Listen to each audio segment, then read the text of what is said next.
You're listening to PetLifeRadio.com. Welcome to Animal Rights on Pet Life Radio. This is your host, Tim Link, and I'm so glad you're joining us today. My special guest is the star of Nat Geo Wild's The Incredible Dr. Pole, and he's a new author now. He's got a great new book out called Never Turn Your Back on an Angus Cow. So we're excited to have Dr. Pole on with us today. We're going to talk to him a little bit about the book, talk to him a little bit about animals, of course, and talk to him about the whole writing process. So everybody just hang tight. We're going to come right back with Dr. Pole. You're listening to The Animal Rights Show on Pet Life Radio. Sit. Stay. We'll be right back after a short pause. Well, 4 to be exact. I'm not much of a reader, but I do wish I were more well-read. There are so many great books coming out. I wish I could find a way to keep up. Audible.com makes it easy to stay well-informed and catch up on your reading simply by listening. Audiobooks from Audible turn downtime into uptime. You'll be more productive and become well-read. Now I'm able to catch up on all the great books I've been wanting to read. With Audible, I feel smarter. Pet Life Radio listeners, try Audible.com now and get your first 30 days of Audible Listener Gold membership plan free. And get a free audiobook. Choose from over 100,000 titles. To get this great deal, go to audibledeals.com. That's audibledeals.com. Pet Life Radio, the #1 pet radio network on the planet, joins forces with iHeartRadio to put the power of your pets in your pocket. Awesome! Download the iHeartRadio app and rock Pet Life Radio on your phone, on your tablet, on your Xbox, in your car. Pet talk, pet tunes, and fun pet times. Pet Life Radio and iHeartRadio. Positively Possum. Let's talk pets on PetLifeRadio.com. Welcome back. Welcome back to Animal Rights Show on Pet Life Radio. And joining me now is the star of Nat Geo Wild's hit TV series, The Incredible Dr. Pole. Dr. Pole himself is on the line. Dr. Pole, welcome to the show. Well, thank you for having me, Tim. How are you? I'm doing fantastic. How are you doing out there today? Not bad at all. Thank you. Good, good. So congratulations on the new book. Tell us a little bit about Never Turn Your Back on an Angus Cow. Well, if you ever work with animals, you know that you really have to be able to know what they're doing and how they're doing. And if you turn your back on a cow, you lose contact. And things happen sometimes that are not very nice if you turn your back. That's right. I mean, on any animal, you don't want to turn your back on them because, A, that's rude, and B, you never know what you're going to get on the backside. Isn't that true? Exactly right. Exactly right. In my book, it tells you, I think, about a story when I was in college when we had 3 tigers in a cage. And the veterinarian that was with us, he showed us how things happen when you can walk up to them and they don't do anything. You turn your back, and I thought the front of the cage was coming off. There you go.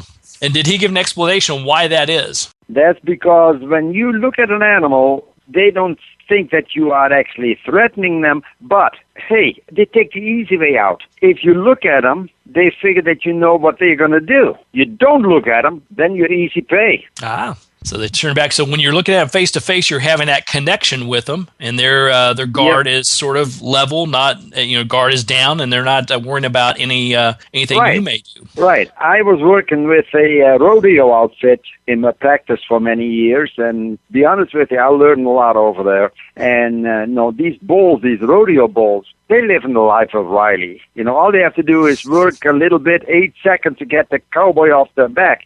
But you had to read those animals because if you were, it was not safe to go in the pen with them. You had to look at them because the minute you turned your back, they would just charge and run over you.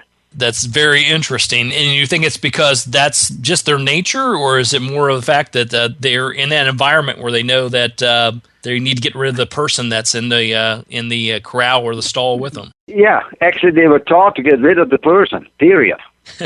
They actually are trained. So it doesn't matter if you're on top of them or beside them or wherever it may be, their goal is to get you out of there as fast as possible.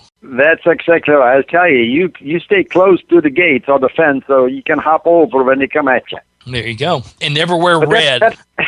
I don't know if they're colorblind or not. It doesn't make much difference. I think they can understand what a human is. He stands up straight on two legs. That's the guy. So go after him. Where he's dressed up as a clown or in red, it doesn't matter. Just go after him. Doesn't make any difference. So is there a funny story around this particular title, Never Turn Your Back on an Angus Cow? Have you had a close encounters with Angus cows? Yeah. Actually, in the first episode of this new show that started, we had to pull a calf on an Angus heifer. And you can see how wild they are. Many times I do not put them in a chute when they try to pull a calf because I don't want them falling down in there, so they're in a pen. But many times you have to put 2 ropes on these animals in order to quiet them down enough to work on them. And so you fasten the ropes onto, people hold on to the ropes, or are they fasten down? Yeah, you put a rope around the neck and then tie it to the fence. And many times that's not enough because these ropes are nylon, they stretch a little bit, and they are not very easy to really tighten them up. So actually you put 2 ropes on them, cross-tie them as you could call them, so they really do not flip back and forth that much. So it holds them stable long enough for you to go in and do your work. Yes, yeah. And once you start pulling, and you can see that it was last Saturday on the first show of the next season here, where once you start pulling and, they are busy pushing the calf out, then they'll be quiet. But until you get everything in place and start pulling, they are not very tame. Ah, so do they feel... Yeah, understatement. I can imagine. Yes. So, do they feel at that point? Do they feel threatened, or are they just unsure about what you're going to do until you get them in place and get them calmed down? No, they never are calmed down. It is just that you have confined or tied up good enough that you can work on them, but the minute you take the ropes off, you better be prepared to go over the fence very fast. Ah, got you. So you have the upper hand on them for a short period of time until you get that calf out, and then you better get out of there pretty quick. Exactly right. Many beef farmers, they will have to, when a calf is born, they have to do something to the calf, vaccinate it, put an ear tag in. And I know farmers that actually come with what they call a round bale feeder. It's a metal contraption where they put those big round hay bales in, and they carry it on the front of the tractor, put it over the calf so that they can climb in. They put an ear tag in the calf and vaccinate it, and then climb back over and pick it up because mom is on the outside trying to get in and get to them. And another show that was also where I had to work on a calf, and that was inside the pen, and the mother was on the other side, the cow was on the other side, and she was just banging the gates trying to get to the calf and protect it. Now, after all these years of doing this, does that still heighten your senses, or are you sort of immune to it now, knowing what she's going to likely do? No, you're never immune to it, except that because they always will do something different, so you have to watch them very closely. The main thing is, I am at least knowing that I can expect the unexpected, and you're prepared for that. Because if you let your guard down at any time, that's when all the trouble starts, I would assume. That's exactly right, yes. Yeah. Now, you've worked with, obviously, all kinds of farm animals and domestic animals. I mean, I won't ask you to list them because we'd have a 2-hour show instead of our normal one. Yeah, but right. There is looking back at all these years of working with the animals, is there an important lesson that you've learned from the animals? If you had to pick one lesson that you've learned from them, which would it be? Yes. The main thing is when you come up to a strange animal, do not come up and reach for them. And it can be a cat, a dog, a cow, a horse, doesn't make any difference. If they don't know you and you walk up to them and reach for them, that is already threatening for them. So the main thing is just walk up to them, let your hands hang by your side, and let them smell you. It only takes 5 seconds. And they say, okay, that's a human, but he's fine. And then you can touch him, and then you can work with him. So always let them approach you and make sure that you get the sort of the paws up or the hoofs up sign, the thumbs up. Yes. And once they know you're okay and you're not threatening them, then you're good to go. That's exactly right. Yeah, I think it's good advice because it's natural when you're seeing an animal, especially if you have a love for animals, which I do and you do, of course. Yes. It's natural to reach your hand forward, just like shaking a person's hand. You're reaching your hand for the animal first. Yes, and that is many times not the right thing to do. They have to come up to you and smell you And then when they actually say, okay, you're fine, then you can just either squat down and pet them or reach out. It all depends how big they are. But let them do the first smell introduction or whatever, and then you can work with them. That's good advice. Good advice. So let's talk a little bit about the book, Never Turn Your Back on an Angus Cow, My Life as a Country Vet. What inspired you to write the book? That was the show, because the show was such a huge success that many people told me, you should write a book. You should write a book. So that's what we did. You wrote a book. Nice and simple, and it makes sense because the show is very successful. So congratulations on that. And we're going to talk after the break. We're going to talk a little bit about season 4 coming up here after the break. But how was the experience of writing a book? Because this is your first memoir, first book. Is that correct? Yes. Yeah. How was that whole experience as far as writing it, putting it together, telling your story? I know it was co-written by with David Fisher. Right. How was that process? Did you enjoy it or the challenges? Well, yeah, David Fisher is an author out of New York that has had many bestsellers on the New York list. And he saw the show, and he thought that it was very interesting if he could actually, but he did. He came out and he let me talk in the tape recorder for about 25 hours. And he says, that's enough. And so the book is written like I am telling it, without the accent. Right. but yes. So yes, he actually typed it up while I sat there and just talked in the tape recorder. Amazing. And how long was that process? Because I'm assuming obviously you didn't talk for 25 hours straight. Did it take days or weeks or months to put it all together? That was 5 days. 5 days. That is amazing. Yes. And so you talked in a recorder? I was talking in the recorder, 25 hours over 5 days. And then, we went back and forth a couple times with, this is different and that's different. And finally, that's how the book came out. Wow, that's an amazing process. Did you find that fascinating to do that, or was it more just like having a conversation? How did you find that whole process? The whole process was just very enjoyable because, I started remembering the olden things, what we did way long ago. And yes, the book goes back and forth, from a long time ago to almost today. And in that way, I think it's fascinating that it's not just a storytelling of what happened a long time ago. It touches everything from the beginning, actually even before, because my sister and my brother were here at that time, and they were telling stories about me that I don't remember. And I hope they're all good and kind stories, not sibling stories. Right. No, they're a little bit funny in the beginning, but yes, they're stories, a little bit of everything. Our job is not always very funny and nice. There's a lot of sad things, too. Yeah, exactly. Well, we're going to take a quick commercial break, then come back and continue our conversation with the incredible Dr. Pohl after these messages. Everybody hang tight. You're listening to the Animal Rights Show on Pet Life Radio. Sit. Stay. We'll be right back after a short pause. Well, 4 to be exact.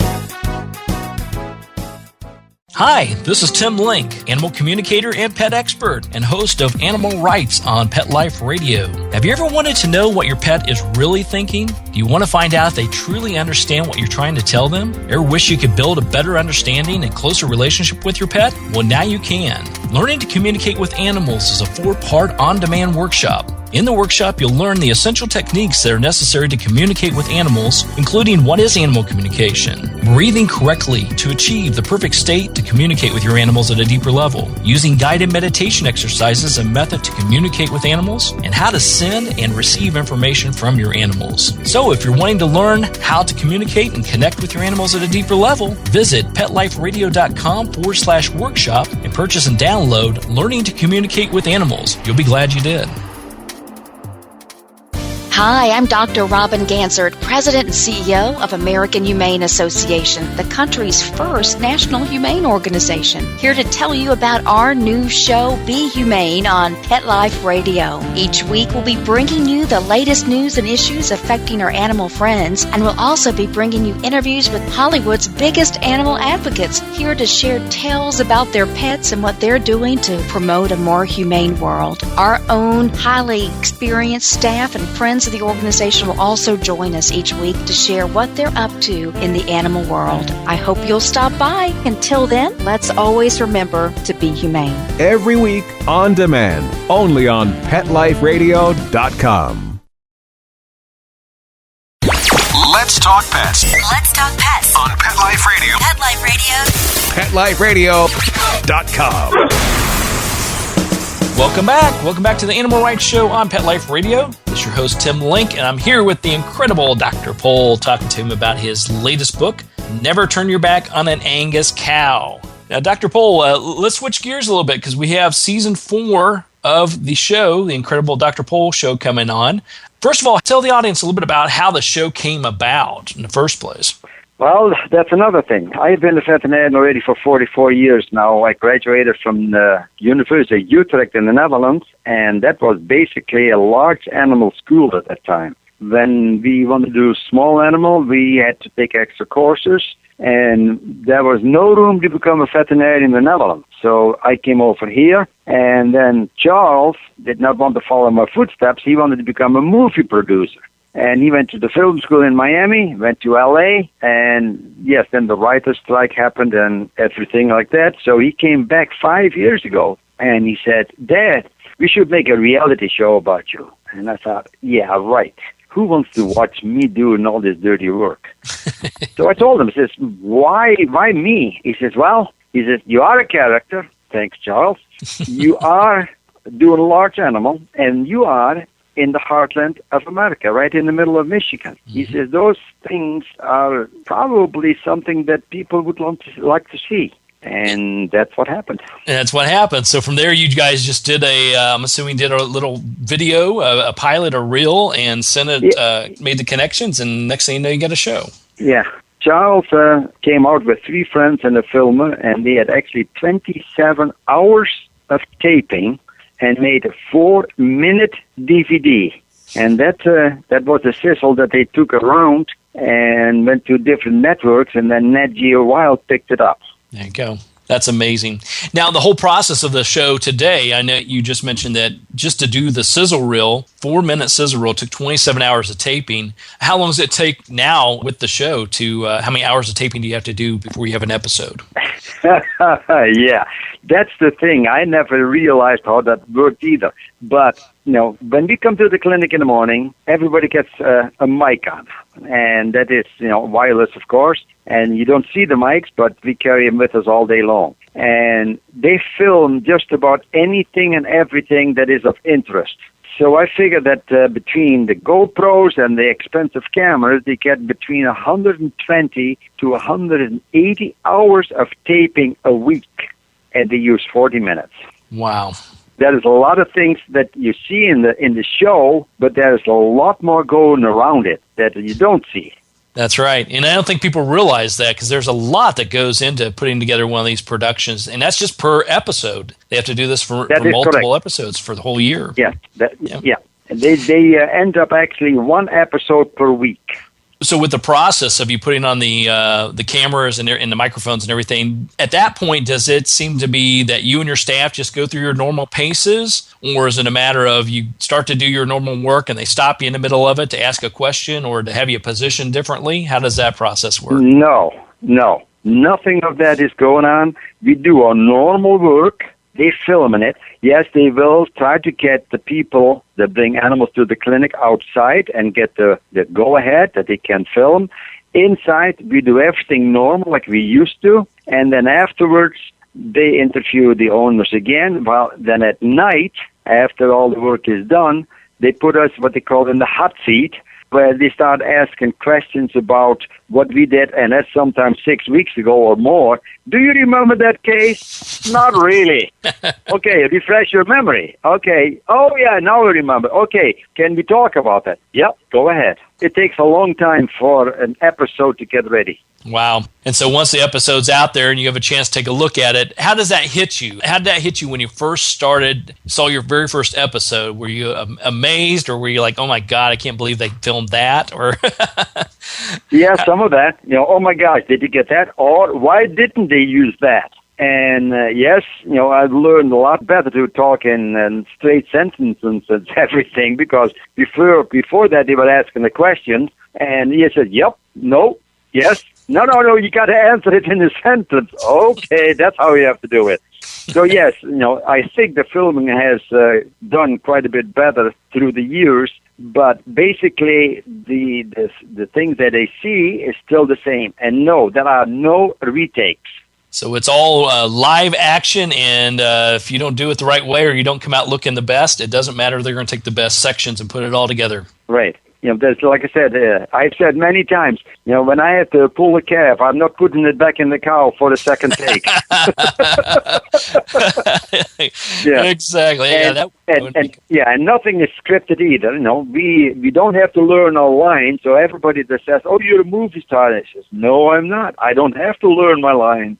That's right. You're just doing your job as normal, and they're just happening to film it all and putting it all out there for the rest of us to see. Yes. So what can people expect out of Season 4? Are there any new twists or turns or any exciting things that you can mention for this year?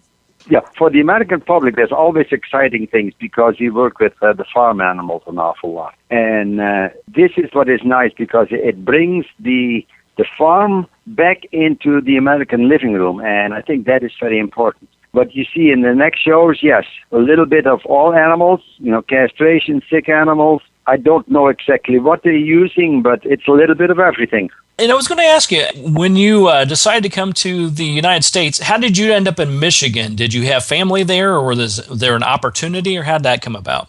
Well, in the book, it explains it a little bit. My sister left for Canada in 1955, and I was by far the youngest. So I wanted to get away from my parents so they wouldn't have to take care of me for a year, so they could come to Canada. Well, if you have North America on one page in the Atlas in the Netherlands, then Michigan and Ontario is very close together. Mm-hmm. Yes. I didn't look at the scale, of course. But so, yes, there was a chance to become a exchange student to Michigan. And that was at the time the Michigan Council of Churches, that is now the Youth for Understanding. And when I came to Michigan, I came to Mayville, where Diane was, and then when I went back to the Netherlands, the first thing they told us, you want to become a veterinarian, that is fine, but if you want to practice, forget it. We were sitting with 300 people in a room built for 100, and everybody wanted to become a veterinarian, but out of the dozen friends that you have in college, there's only 2 that got into a practice. And I'm one of them. And so I thought I was going to go to Australia and New Zealand, but Diane and I kept writing. And when we got married, about 6 years after we met, we came back to Michigan. Wow, fascinating. And even though I agree with you, I grew up in Indiana, so I'm an original Midwestern boy myself, and yes. I live in Georgia now, and there's plenty of farms and horse farms and things of that sort around here, but you don't see them that often. I mean, and you don't have exposure to them. I would say a majority of the people don't have exposure to them like it used to be. No, you got to get off the highways. You got to go through the byways in order to see all that. And, most people go through Georgia to Florida, so they always stayed on the highways, That's right. So they got to get out and see a little bit more of it. That's absolutely true. Yeah. And I always find it fascinating, especially when you're talking about farm animals. I've lived around farms and worked with farms and worked with farm animals myself for quite a while. And it's a different type of connection, a different type of work. And like you said, so in the book, a lot of this is the farm animals are not the pets. They're the livelihood of the farmers. Right. But there again, in all my clients, and because I've worked in a couple different practices, we started this practice 31 years ago here in Waitman. I have only had one farmer that really was beating his cows. And I got in his face, and he was a lot bigger than I was, but I didn't care. And I told him off, I says, if you don't quit yelling and screaming at these cows, I'll leave the farm. And he quieted right down, thank goodness. I didn't know what I had to do if he didn't. But there again, 6 months later, he was out of business. If you mistreat these large animals, they don't work for you.